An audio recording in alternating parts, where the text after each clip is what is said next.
What's up, guys? So I'm in a little bit of a different area right now. I'm behind a Christmas tree. I brought my computer down here, and so before we get into this video, I kind of just wanted to discuss a few things. One being, so you guys know I travel a lot, different trails, different mountain bike events, bike shops, and so I get a general idea of what people ride, and I feel like what a lot of people that I've seen, they ride the bike they ride, because of the name of the bike, or the color, or maybe their favorite rider rides it. Which there's nothing wrong with that. But I feel like when you're spending thousands of dollars on a bike, like for me at least, the most important thing is how it rides and how it handles, the terrain, and really just, I feel like that's super important. On the way back from the Asheville, North Carolina trip, we stopped at Jamis Bikes headquarters in Jersey, and I got a chance to go out on a ride with some of the guys over there, and I got to do an interview with Sal Crocchiola. And he's the Jamis mountain bike product manager. So he's gonna explain to you guys and me how 3VO suspension works. As you guys know, my Portal and Hardline both feature 3VO suspension. And so the picture right there is gonna be the area that he's gonna be talking about. It's super interesting, and that's where all the magic happens in the bike.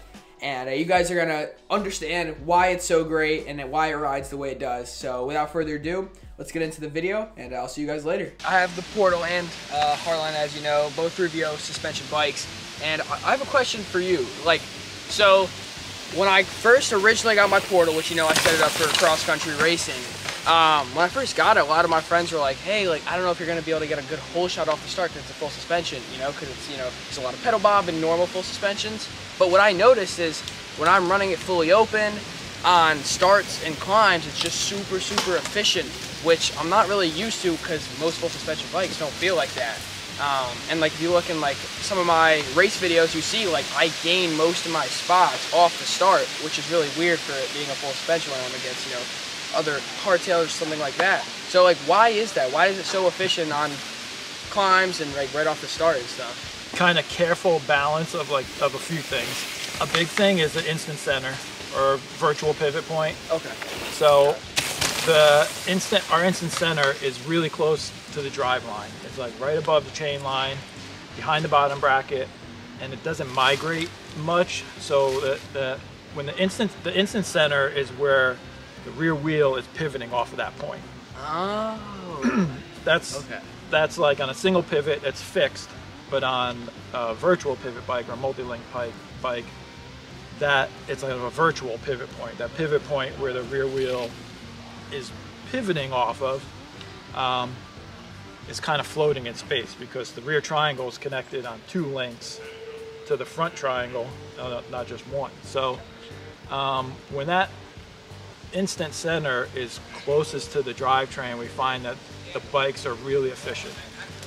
When it migrates away from there, it gets less efficient, but ours doesn't migrate very far. It stays right in that drive line. So there's a careful balance between that instant center being on the drive line. It makes the bike, pedaling more efficient. And then we are careful to balance things out where you want the bike, you want to resist it from squatting. That's where you're gonna lose power. Notice our bike doesn't squat. No. It stays neutral, or it kind of rises a little bit because the rear axle is also, in the beginning of the travel, our rear axle moves back. The wheel doesn't just come forward, because then the bike would squat down. Right. So the rear axle moves back a little bit. So if you imagine as the bike compresses into suspension, the cassette is kind of moving away from the front chain ring and up away from it. So it's putting some more tension on it and moving the rear end away just slightly.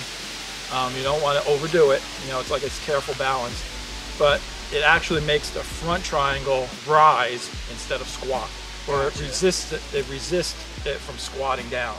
So we keep that tension on it, and it's keeping you propelling forward. And you could really mash the pedals and make the bike squat. Really, if you're pedaling well, it's gonna rise just a little bit to resist that squat. Gotcha. Yeah, that's cool. Because everybody who rides my bike, the first thing they say is I can't believe how efficient this is for a full suspension. Like it's just, and the suspension, the cool thing, you know, this is my park, like my hardline, and so when I ride on like parks and enduro stuff, whenever I'm riding it down, like it handles all the gnarly stuff, and it feels like bottomless. Like it just feels like there's no real bottom. It's just like there's just something special about kind of like hitting on like gnarly descents and like being able to climb up and then being able to just ride down like super hard. It's like it's nice to have both. But like, so the bottomless feel, is that from the same general area of that, or is that a different? That's more of like we get the leverage curve to kind of change twice throughout the suspension. So at the beginning, the leverage curve, which is the kinematics of everything we have working out with the linkage and stuff, but the leverage curve at the beginning is rising, is a rising rate, so it's going to also is another factor that helps with that pedaling efficiency at the beginning of the travel.